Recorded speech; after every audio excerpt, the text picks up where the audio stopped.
श्री स्वामी चरित्र सारामृत अध्याय 10. श्री गणेशाय नमः.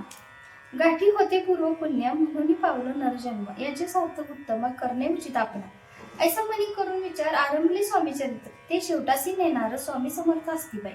हागरी नामिक ग्रामी यजुर्वेदी गृहस्थ आश्रमी, बाळप्पा नामे द्विज कोणी राहत होते आनंदे. संपत्ती आणि संतती अनुकूल सर्व तयाप्रती, सावकारी सराफी करती जनी वागती प्रतिष्ठित.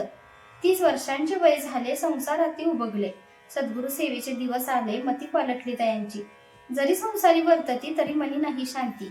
योग्य सद्गुरु आपणाप्रती कोठे आता भेटेल. पंचपक्वान्ने सुवर्ण ताटी भरून आपणा पुढे येतील. पाहून या स्वप्नी अशा गोष्टी उल्हासले मानस. तत्काळ केला निर्धार, सोडावे सर्व घरदार. माया पाश दृढतर विवेक शस्त्रे तोडावा. सोलापुरी कामासी असे सांगून सर्वत्रांसी, निघाले सद्गुरु शोधासी घरदार सोडले. मुरगोड ग्राम प्रख्यात, तेथे आले फिरत फिरत. जेथे चिदंबर दीक्षित महापुरुष जन्मले. मुरगोडी मल्हार दीक्षित वेदशास्त्री पारंगत. धर्मकर्मी सदा रत, ईश्वर भक्त तैसाची. परितया नाही संतती म्हणून या उद्विग्न चित्ती. मग शिवाराधना करीती कामना चित्ती धरली. 12 वर्ष अनुष्ठान केले शंकराचे पूजन. सदाशिव प्रसन्न होऊन वर देत तयासी. तुझी भक्ती पाहून संतुष्ट झाले माझे मन. मीच तुझा पुत्र होऊन भरवसा पूर्णासा. ऐकून या वरासी आनंदी मानसी. वार्ता सांगता कांतेसी तेही चित्ती तोषली. 9 मास भरता पूर्ण, कांता प्रसवली पुत्र रत्न. मल्हार दीक्षिते आनंदवून संस्कार केले यथाविधी. चिदंबर नाम विधान ठेवले तया लागून. शुक्ल पक्षीय शशी समान बाळ वाढू लागले. पुढे केले मौजी बंधन, वेदशास्त्री झाले निपुण. निघंटू शिक्षा व्याकरण काव्य ग्रंथ पडवले. एकदा यजमानाच्या घरी व्रत होते गजच गौरी. चिदंबर तया अवसरी पूजेला आणले. प्राणप्रतिष्ठा मंत्र म्हणता गजासी प्राणी येऊनी तत्वता. चालू लागला हे पाहता विस्मित झाले यजमान. आयशा लीला अपार दाखवती चिदंबर.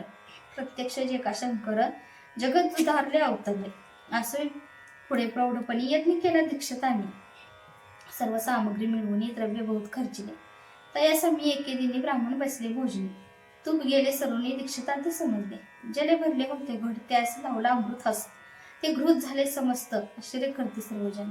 तेव्हा पुणे शहरा माझी पेशव होते रावबाजी.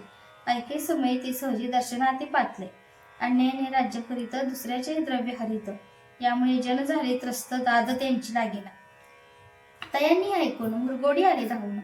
म्हणती दीक्षितांची सांगून दाद आपली लावावी. रावबाजीसी वृत्तांत कर्णोपकर्णी झाला श्रुत. म्हणतील ते सांगतील दीक्षित, ते अमान्य करविना. मग दीक्षितांशी निरोप पाठवला आम्ही याच दर्शनाला. परी आपण आम्हाला त्वरित निरोप देईल दे. ऐसे सांगता दीक्षितांप्रती त्यावेळी काय बोलती. आता पालटली तुझी मती, त्वरित मागसी निरोप. कोपला तुझवरी ईश्वर, जाईल राज्य लक्ष्मी सर्व. वचनी ठेव निर्धार, तुझला दिला असे. सिद्ध वाक्य सत्य माझे, रावबाजीचे राज्य गेले. ब्रह्मावरती राहिले परतंत्र जन्मवले. एके समय अक्कलकोटे दीक्षितांच्या निघाल्या गोष्टी. तेव्हा बोलले स्वामी येती, आम्ही त्याते जाणतो. यज्ञ समारंभाच्या अवसरी आम्ही होतो त्याचे घरी. तूप वाढण्याची कामगिरी आम्हाकडे ती होती.